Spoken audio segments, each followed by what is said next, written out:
It's a fresh Monday. Let's make this one count. Thank you very much for choosing to start your day and week with Africa. Good morning. We are broadcasting the news-making headlines across Africa. My name is Aina Raiza Koyo, and alongside me is Tate Mberi. Tate Mberi, my goodness. All right, today is World Ballet Day. There's something special about and magical about going to a ballet. The music, the outfits, the utter passion of the dance as the ballet artists lose themselves to the performance. All of it comes together to create a beautiful, otherworldly experience for those in attendance. There is an almost magical power in their graceful movements across the stage, like flower petals on a stiffening breeze. World Ballet Day encourages you to get out and see the ballet again, or for the first time if you haven't already. Have you ever seen a ballet show? No, I have not. I should see one. One of my friends is a ballet artist, and he's very big, but it looks like a very graceful bison. I quite enjoy it. Here's a video on World Ballet Day.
Thank you for staying with Africa. Good morning. Let's get straight into your first story. South Africa's Afrigen makes a mRNA COVID vaccine using Moderna data. The South Africa Afrigen Biologics has used a publicly available sequence of Moderna's COVID-19 mRNA vaccine to make its own version of the shot, which could be tested in humans before the end of this year. The vaccine candidate would be the first to be made based on widely used vaccine without assistance and approval from the developer. It is also the first mRNA vaccine designed, developed and produced at the lab scale on the African continent. The World Health Organization last year picked a consortium, including Afrigen, for a pilot project to give poor and middle-income countries the know-how to make COVID-19 vaccines. After market leaders of the mRNA COVID-19 vaccine, Pfizer, BioNTech, and Moderna declined a World Health Organization request to share their technology and expertise. Now in our second story, Tunisian president dissolves Supreme Judicial Council. Tunisian President Kais Saied on Sunday dissolved the Supreme Judicial Council, the body that deals with judicial independence, a move that raises fears about the independence of the judiciary and was sure to anger his opponents. Saied's decision caps months of his sharp criticism of the judges. Saied has frequently criticized the judiciary's delay in issuing rulings in cases of corruption and terrorism. He repeatedly said he would not allow judges to act as if they are a state instead of being a function of the state. Now, the Supreme Judicial Council is an independent and constitutional institution formed in 2016. Its powers include ensuring the independence of the judiciary, disciplining judges, and granting them professional promotions. Last month, Saied revoked all financial privileges for council members.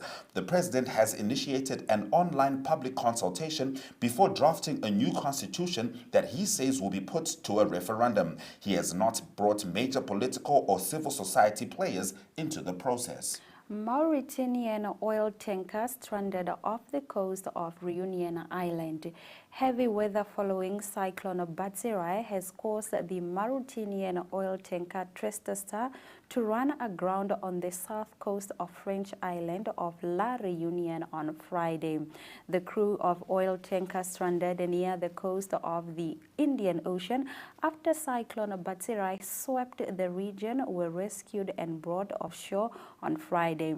In a statement, the French territories prefecture said the perilous operations to rescue the 11 Indian and Bangladeshi sailors on the Mauritanian vessel was completed in very unfavorable weather conditions. The sailors were on board to Trestar when it was stranded to drift on Thursday because of the weather patterns. French Minister in charge of the overseas territories, Sebastien Lecornu, said the tankers was traveling empty and dismissed any risk of serious maritime pollution, but the doubt remains in many minds. In our next story, Afghan universities reopened to female students but with strict rules on mixing. Afghanistan's public universities opened on Wednesday with female students allowed back on campus for the first time since the Taliban took over the country last year. The Taliban administration has not officially announced its plan for female university students, but education officials said women were permitted to attend classes on the condition they were separated from male students. Now, Khalil Ahmad Bishoudwal, the head of Nangarhar University, told Reuters male and female students that the institution would attend separate classes. A female medical student at the university said classes had been split by gender, but it was not clear if women could be taught by male lecturers or interact with male students outside the classroom. In our next story, Samia orders an investigation into Tanzania's police force. President Samia Suluhu Hassan has ordered an investigation into the police force following the recent killings in Mtwara, which saw the police charged as the criminals. The president made the order during a detour to the region.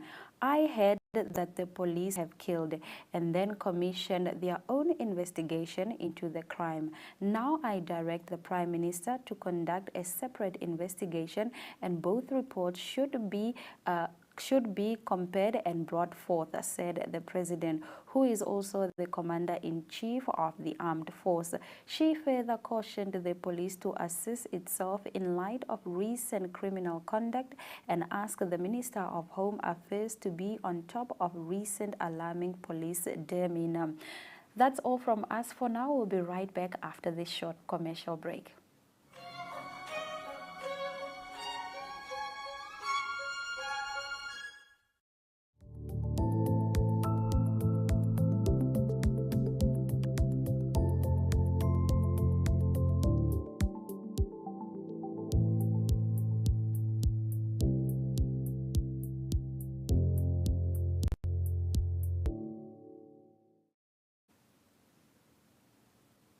Thank you for staying with Africa. Good morning. Let's get into the second half of your top stories. EU imposes sanctions on Mali's prime minister and coup leaders. The European Union has placed targeted sanctions on several senior figures of Mali's transitional government, including the prime minister, citing delayed elections and a lack of reforms.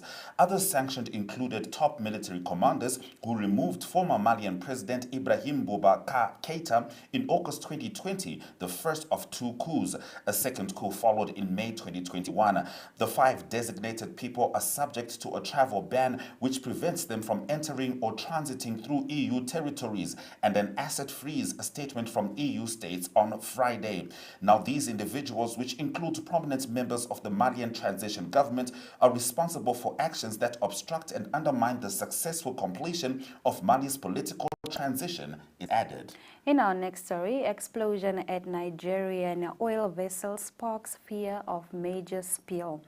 A vessel with a storage capacity of 2 million barrels of oil has exploded off coast of the southern Nigeria's Delta State, raising fears of an environmental disaster and concerns about the fate of its crew. Sheba Exploration and Production Company Ltd said on Thursday that flames had engulfed the Trinity Spirit following the blast a day earlier.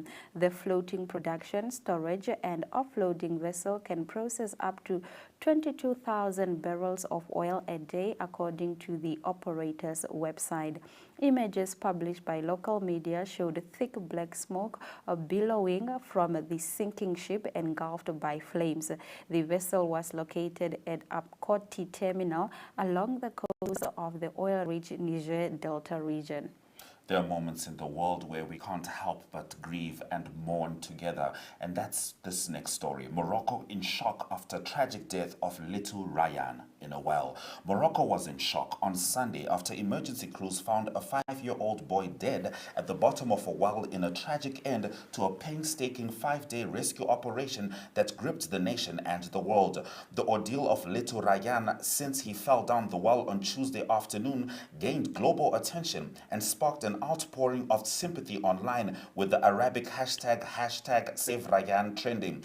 Throughout the operation to extricate him from the bottom of the 32-meter well shaft, authorities had cautioned that they did not know whether he was alive. Morocco's royal cabinet then announced that he had been found dead. By mid-afternoon Saturday, rescue crews using bulldozers and front-end loaders had excavated the surrounding red earth down to the level where the boy was trapped, and drill teams began creating a horizontal tunnel to reach him from the side. But progress slowed to a snail's pace as the drill teams worked by hand to avoid any vibrations that might bring the brittle soil down on the stricken child, local authorities said. In our next story, Israel dispute erupts at African Union summit. The Palestinian Prime Minister Mohammed Shtayyeh on Saturday urged the African Union to withdraw Israel's accreditation, bringing simmering tension to the head as the 55-member bloc opened a 2-day summit in Addis Ababa. Even as the continent reels from a spate of military coups and coronavirus pandemic, the relationship with Israel is expected to figure prominently during the summit this weekend. The dispute was set in motion last July when Moussa Faki Mahamat, chair of the African Union Commission, accepted Israel's accreditation to the bloc, triggering a rare dispute within a body that values consensus. As the head of state gathered in Ethiopia's capital on Saturday, Shtayyeh called on the body to reject Faki's move. Israel should never be rewarded for its violation and for the apartheid regime it does impose on the Palestinian people. He said, "Your Excellencies, I'm sorry to report to you that the situation of the Palestinian people has only grown more precarious. The summit may see a vote on whether to back or reject Faki's decision, which could yield an unprecedented split in the bloc." Now, in the last of our top stories, Mark Zuckerberg falls out of top 10 rich list after net worth plunges $30 billion in stock sell-off. Mark Zuckerberg's Facebook shares suffered a historic sell-off in trading on Thursday, February the 3rd, causing him to fall out of the top 10 rich list. The Facebook founder's personal net worth dropped approximately $29.7 billion on Thursday, according to Forbes' real-time calculations. By the end of trading, Zuckerberg's on-paper fortune was estimated to be $84.8 billion. Forbes now has Zuckerberg at number 12 on the list of world's richest individuals. The social media giant last week reported the first quarterly decline in its user base in company history. Zuckerberg blamed the decline in user activity in part on increased competition from rival platforms such as TikTok. All right, that brings us to the end of our top stories. Now, as the tourism industry starts to, rev its engine at what feels like the tail end of COVID-19, we'll be talking about culture tourism after the break.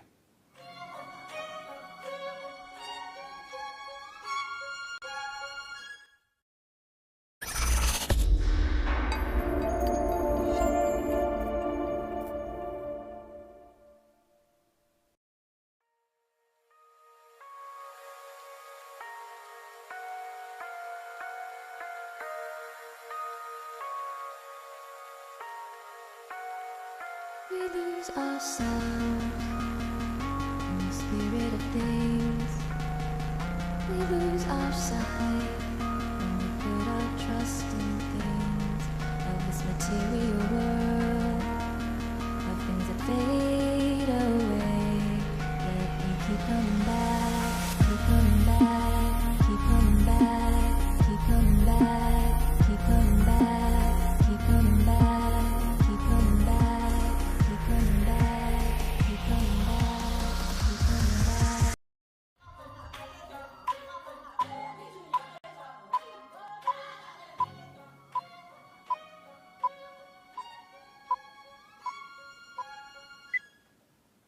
Now, looking at countries like Egypt, Mexico, or India, people have become quite used to these countries engaging in what is termed culture tourism. These countries are earning substantial income, especially Egypt, from their cultural backgrounds that draw visitors who, well, want to know more. In Namibia, this concept has been limited pretty much to the traditions of the Ovahimba and San tribes. Now, AZ editor Frank Stephan spoke to Dr. Marco Furio Ferrario, an Italian art and culture fundi who has taken massive strides in promoting the Lone Stone Men of the Desert, which is unique stone sculptures created in the Kaoko Veld by an artist that prefers to spread a message without disclosing his name. Have a look at their conversation. Right, welcome back, and as you can see, I've been joined in the meantime by Dr. Marco Furio Ferrario. I've got it right. Correct. Welcome to the show, Marco. Thank you, Frank. And the reason why I've invited him, as I alluded to before, is that Dr. Ferrario has basically got very good news for Namibia. It's the first time ever, but I don't want to steal his thunder, so tell us why you're here.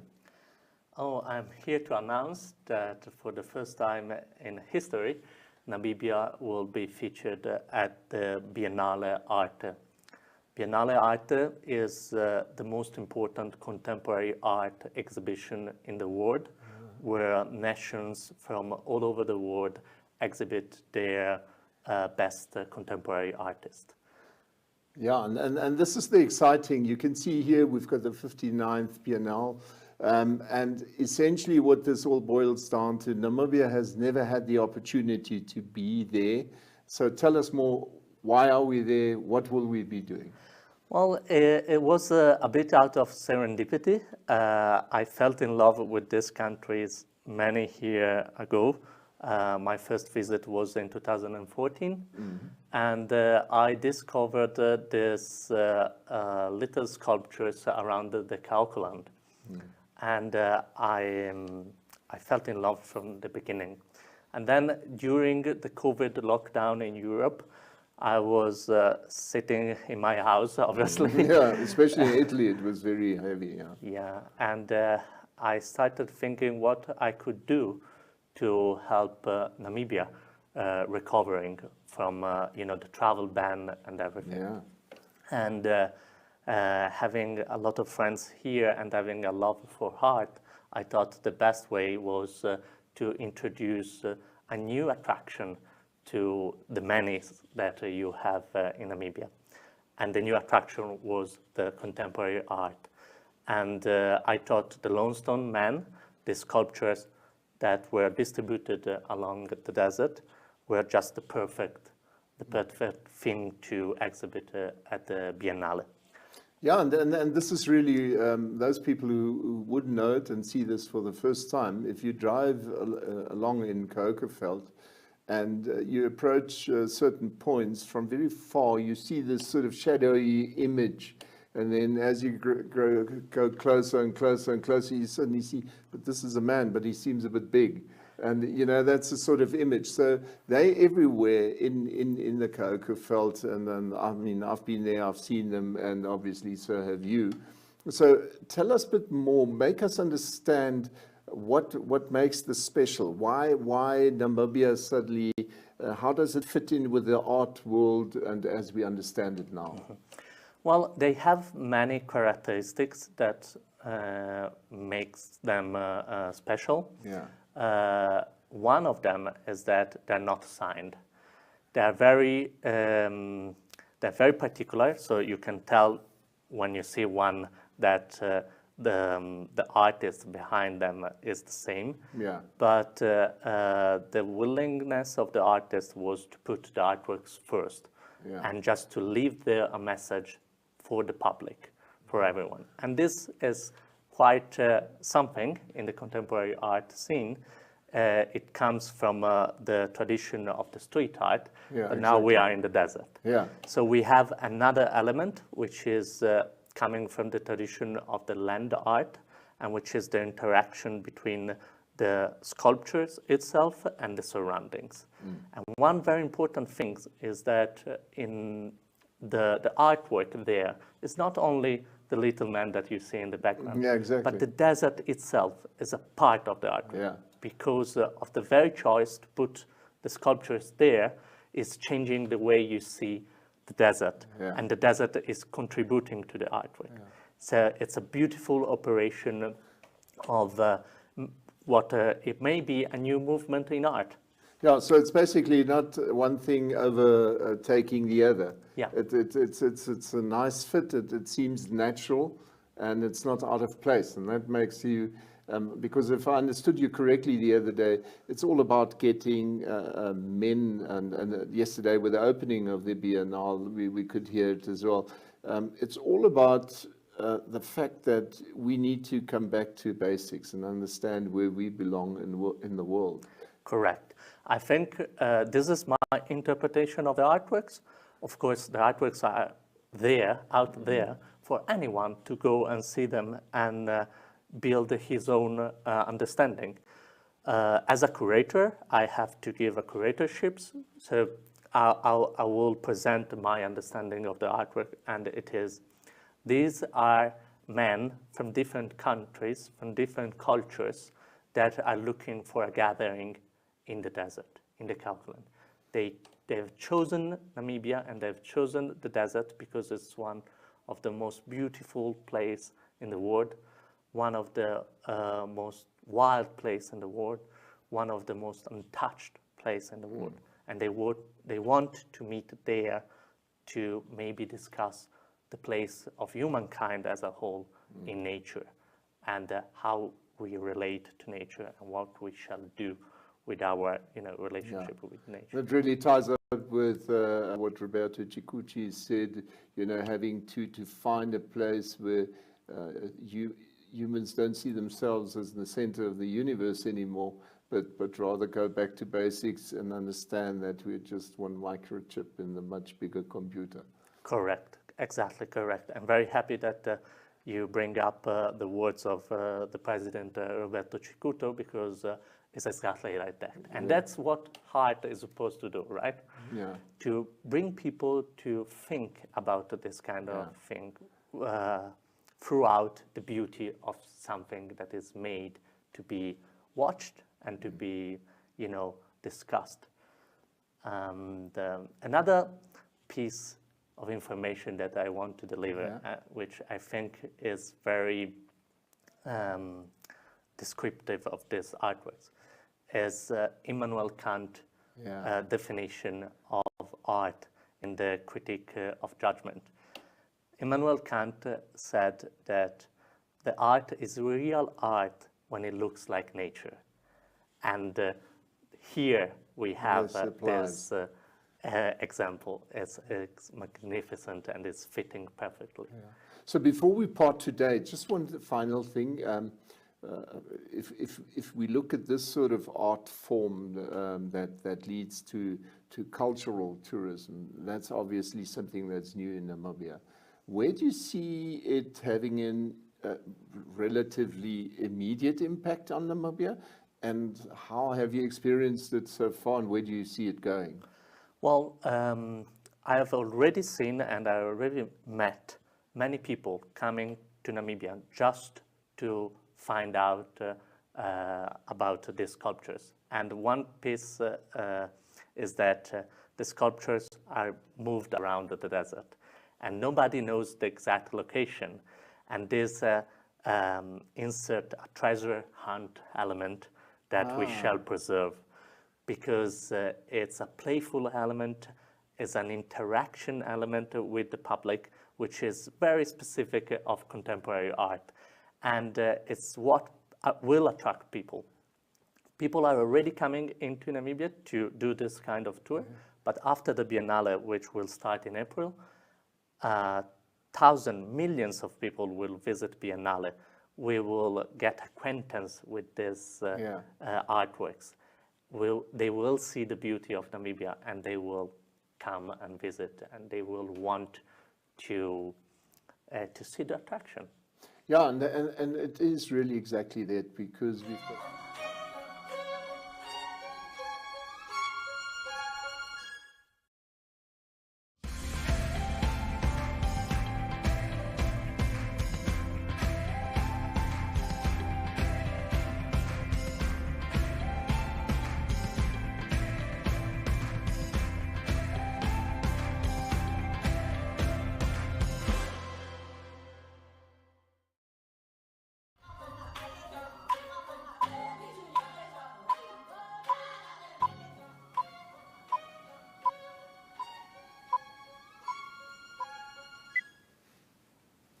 Welcome back to Africa. Good morning. Now, the president of Zambia has called for peace and unity in Africa. Master Mike Sichula has this story and more. Mike, please tell us about Master Hakainde Hichilema's maiden speech at the African Union General Assembly. Africa, good morning. Yes, indeed, President Hakainde Hichilema making his first appearance at the African Union in Ethiopia and Namibia. He did call for peace and unity in Africa as a condition for enhancing trade and investment within the continent. As you may be aware, President Hakainde Hichilema is most of his projections and messages is about economic development. So according to him, he says the African leaders need to ensure that 1 billion people on the continent, which mainly consists of women and youth, have better job and business opportunities.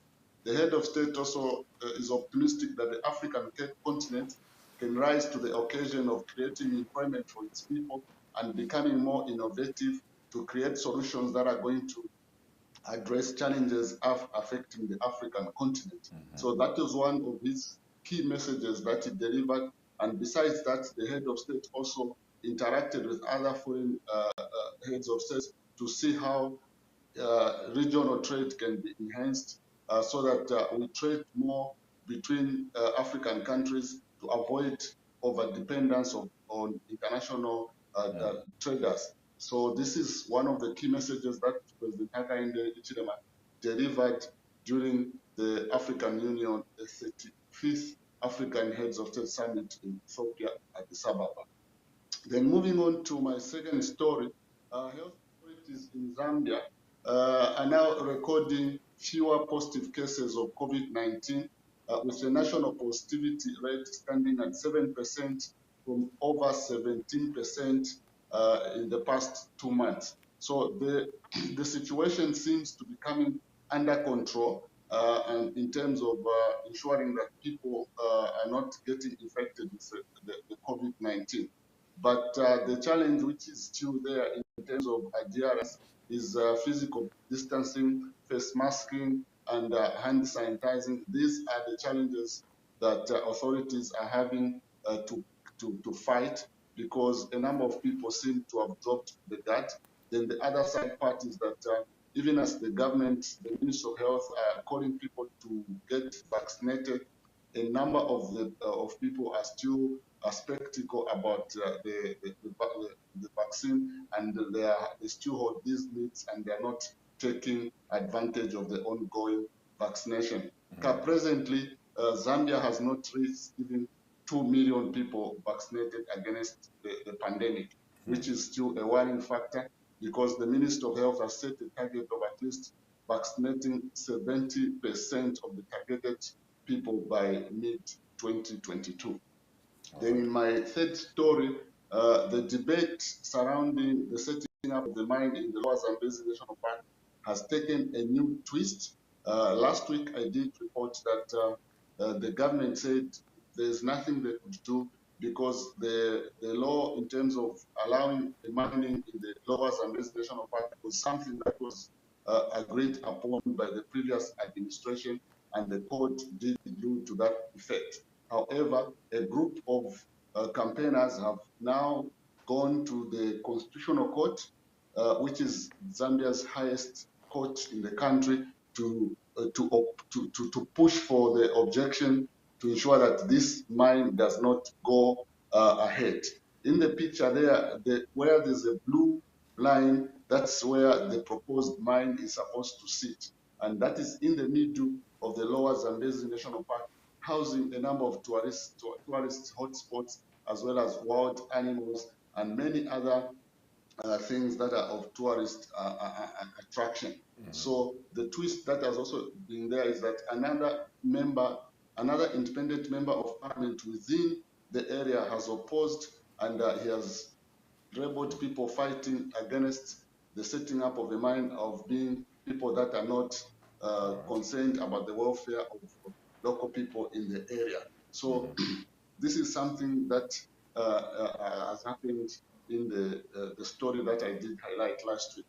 Then finally, in my last story, the ruling UPND has scooped a parliamentary seat in the capital city, Lusaka, in what politicians say is a signal that the general public has accepted the political organization, the UPND.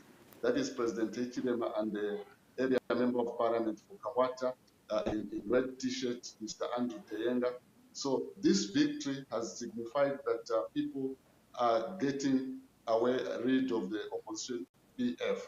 So a number of people thought if the PF won, then it would have been a signal to the UPND that people are still not interested, and they're thinking the UPND came on the scene using fake promises. But however, things have changed. The UPND has managed to retain the seat. That's all I had from you in Lusaka, Zambia. Thank you very much, Mike, for bringing us your stories. Thank you very much, Africa. Good morning. All right, this is indeed Africa Good Morning. Now, just before we cross over to Botswana and have a chat with Maseko Mohwasa, let's have a look at the weather.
Now, Africa Good Morning prides itself on being your reliable source for decentralized African news. So keeping that in mind, we're going to cross over to Botswana. Now, Maseko, UDC won the Leduma Dumane East Council elections. I understand you have this story and more to take it away. Good morning. I always say that blessed are those without seasonal allergies, because it's the season for allergies. So I would like to apologize for my voice. However, it is also the season for change in Botswana. The main opposition, the Umbrella for Democratic Change, UDC, has snatched Duma Dumani East Council seat from the ruling BDP. UDC candidate Simon Muipolaili garnered 381 votes, while Tato Khwatalala of BDP was voted by 271 people in a by-election held on Thursday. There were 6 spot votes. The BDP won the seat in 2019 general elections. A total of 658 people voted in the ballot out of a possible 1,320 that were registered in the 2019 national poll. In his acceptance speech, Muipolai thanked his supporters and said he looked forward to victory in 2024 general elections. Khwatalala said he accepted the results and urged constituents to rally behind Muipolai. Next up, Sekedi Khama, who is the president of former President Ian Khama, dispels talk that the former president is unwell. Member of Parliament for Sorowe West, Sekedi Khama, says former President Ian Khama is well and in good spirits amid recent reports that he was unwell. Speaking today at a Kotla meeting held in Sorowe, Sekedi Khama, who is also a younger brother to the president, said the latter asked him to inform Bangwato that he's doing well and under good care. This as his uncles are scheduled to meet with the government to try and resolve the impasse between former president and the incumbent president, Mokgweetsi Masisi. The former president has been out of the country for the last 3 months. As I've reported before, there's a lot of tension between our current president and our former president. Hopefully, this meeting will have healthy results. Last but not least, Botswana Red Cross on alert for fallout tropical cyclone Basirai. The Botswana Red Cross is on alert for any disaster that may be caused by tropical cyclone Basirai, following warnings by climate centers in the region. Cyclone Basirai heavy rainfall is expected over SADC region due to tropical cyclone and active weather systems. Disaster Management Coordinator Onkemetsi Joseph says unlike Cyclone Anna, which had minimal impact in Botswana, Masirai seems to be stronger and may have a greater impact. He says the cyclone cause increased precipitation in the country, vulnerable communities living in mud huts and weak buildings may be affected. Joseph, however, says as the Red Cross, they can stand steady and ready to respond to the situation as and when required to. The organization has already restocked emergency resources, including temporary shelters and home kits comprised of food and blankets. That's the end of my report today. I hope you guys have an amazing week and thank you for having me. Always good to have you, Maseko. Do get well soon, but thank you for that delivery. Now, commercial banks in Angola have been advised to improve banknote sanitation. We'll be talking about that in your economic news stories after the break.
Thank you for staying with Africa. Good morning. Now, as previously highlighted, commercial banks in Angola have been advised to improve banknote sanitation.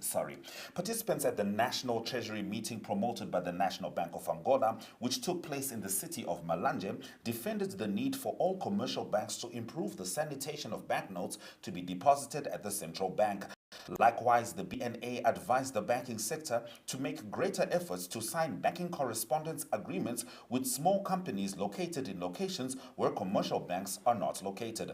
The participants also recommended that all those involved in the management of the currency medium make efforts to circulate less denominated banknotes. Commercial banks were also urged to create conditions to guarantee change with less denominated banknotes, and the banks were told that the 2012 series notes must be exchanged for the 2020 series by 30 June.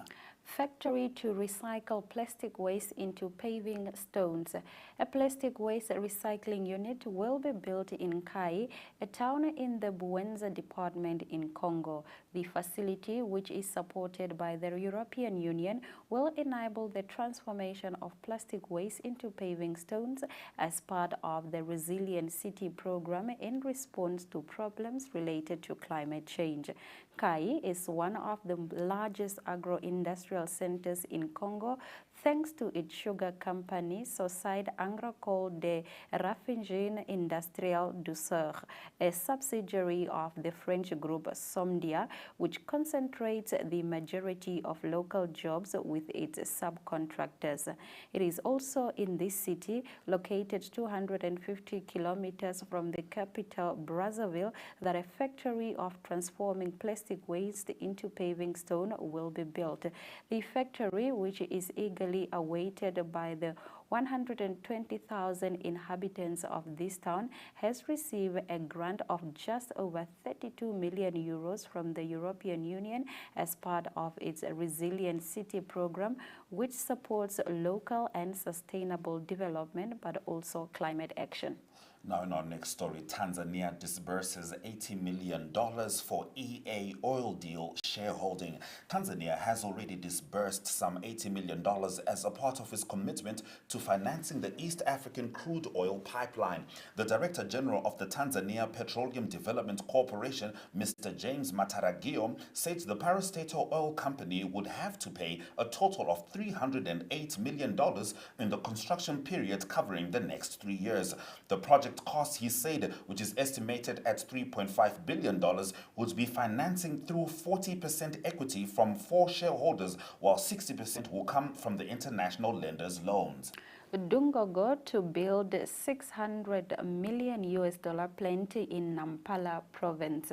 The Dungogo cement factory and the State Representative Council of Nampala province have signed a memorandum of understanding in the northern capital with a view to build a production unit in the port of that country. Around 600 million US dollars will be invested in building the factory, which in addition to cement will produce glass and electricity generation systems.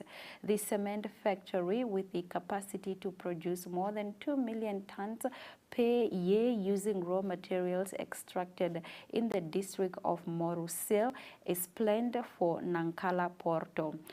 Preliminary construction work may start as early as half this year, Dungongo having already said that it has the budget available. After the signing ceremony of the Memorandum of Understanding, the Regional Director of West International Holding Mozambique and General Manager of Dungongo, Weg Fig, said that the process symbolized the beginning of a new phase of projects promoted jointly by the two parties. Fig said that the process in the seamless construction of Nampala projects would make a positive contribution to the economic infrastructure development of the northern region of that country. All right, that brings us to the end of our economic news stories. Now, yesterday, the whole of Africa was glued to their TV screens as we witnessed the AFCON finals. We'll be getting into that after our economic indicators.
Thank you for staying with Africa. Good morning. Now, the AFCON finals were yesterday, and the Lions of Teranga got the best of the Pharaohs.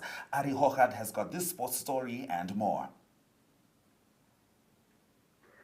Yes, very good morning, everyone. It is great to talk some sport. It is special to talk about the African Cup of Nations.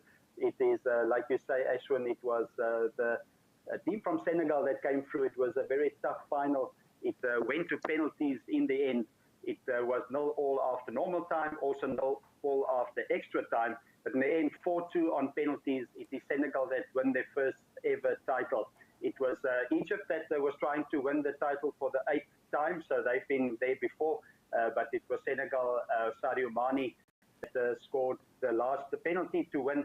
And he missed the penalty earlier in regular time, very early in the game in the 7th minute, but he made it right in penalty time, in extra time. So well done to Senegal, winning African Cup of Nations 2022. Also, there was a third and fourth playoff, and that was also very exciting. The host Cameroon played Burkina Faso, and they were behind 3-0 early in the game, but came back to make it 3-3, and again it went to penalties, and it was the host Cameroon that got something out of the tournament. They ended officially in third place. And also onto the Olympics, it is Olympic time. It's the Winter Olympics. It's the 2022 Winter Olympics happening in Beijing, and that's the happy face of New Zealand. New Zealand's Zoe Sadowski's son, and a very big achievement for her. She becomes the first New Zealander ever to win a gold medal at the Winter Olympics. She was third 4 years ago, so the first ever medal in 70 years for New Zealand. She did it in snowboarding, and she won a stunning performance on the slopestyle final. So well done to New Zealand's first final gold medal in the Winter Olympics. Then also lots of other events happening, but some to mention maybe is also the speed skating. The speed skating is very difficult to do. They go very fast around the track, but also very far. 5,000 meters, that is Nils van der Poel. He's from Sweden. So he won the 5,000 meters speed skating. He won it over the distance just in 0.47 seconds, the second person, but well done to him. The women's 3,000 winner was Irene Schouten. She's from the Netherlands. Let's go on to some cricket news. There was cricket happening in South Africa and also in West Indies. The big news there was it was the ICC cricket final, but first go to the cricket in South Africa. That's the South African women's team playing against the West Indies. They won the fourth game, and that was the same. The first game rained out, and West Indies won the second one, South Africa the third. And so the decider yesterday at the Wanderers in Johannesburg, it was South Africa that won by 5 wickets. So they win the series. Good preparation for them leading up to the World Cup that's going to be happening in a month's time in New Zealand. In the ICC Under-19 Cricket World Cup, it was India that just showed how many great cricketers they do have coming through at age level. That's the winning team, India, that beat England in the final by 4 wickets to claim their 5th title at the ICC Under-19 Championship. England batted first, made 189, not a high score in the 50-over game, and then India replied by 195 for the loss of 6 wickets. On to some golf news. A few tournaments happened in Europe. There's the European Tour. It was the Kai Al Khaimah tournament, and it was Nicolas Højgaard that won that tournament in the European Tour, and that is Jordan Spieth. He played in the AT&T Pro-Am in the USA. He was in a tight battle to win. He won it before, but he came in second in this tournament, and the winner was Tom Hodge on a 19 under par. Jordan Spieth, there in picture, he was second on 17 under par. Southern African interest was Christian Besaidnout. He was tied for 14th. And then on the women's PGA Tour, a great story. It's the Drive On Championship. It's the first win for, there she is, it's Leona Maguire from Ireland, her first win ever on the PGA Tour. And she's had 50 starts, a great win for her. She beat Lexi Thompson into second place, so first win for Maguire on the ladies PGA Tour. Let's finish off quickly with some soccer news. It was the FA Cup 4th round that was played. Lots of the big news is 2 championship teams that knocked out big teams. The defending champion Leicester City, they're out. They lost last night. They lost against Nottingham Forest, and they lost by 4-1. So the holders, Leicester City, out of the FA Cup in the 4th round. Another big shock was Middlesbrough, also a championship team that beat Manchester United. That was on penalties, but Manchester United also out. The other 3 big leaders or big names, Manchester City, Liverpool, Chelsea, all through to the next round. So that's all the news, sporting news, lots happening. Well done again to Senegal on their win of the African Cup of Nations. We talk again sport. All the best. Have a great week. Have a great Monday. All the best. Bye-bye. All right, it is truly beautiful to watch the Lions of Teranga roar their ways to the top of the AFCON food chain. This is still Africa Good Morning. After the break, your highlights.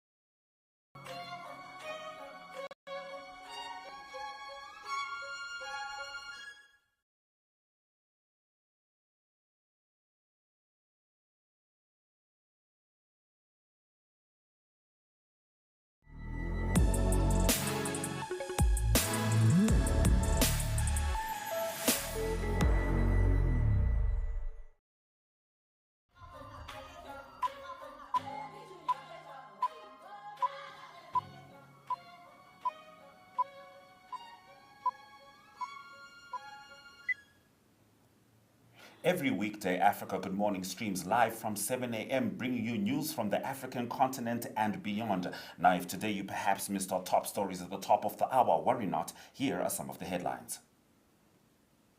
South Africa's Afrigen makes mRNA COVID vaccine using Moderna data. Tunisian president dissolves Supreme Judicial Council. Mauritian oil tanker stranded off the coast of Reunion Island. Afghan universities reopen to female students but with strict rules on mixing. Samia orders an investigation into Tanzania's police force. Commercial banks advised to improve banknote sanitation in Angola. And yesterday, AFCON final was played. Senegal got the best of Egypt in penalties 4-2. Those have been our stories. Thank you very much for joining us on this edition of Africa Good Morning. We do welcome your remarks regarding our show. You can email them to us. Our email is agm_2censworth@nmh.com.na. Alternatively, we are on Facebook and Twitter. That's at Africa Good Morning. We also have a website. It is called One Up To. Please visit us for more content that you love to see. And on that note, is all my love, all my light. Swera Jaganaka.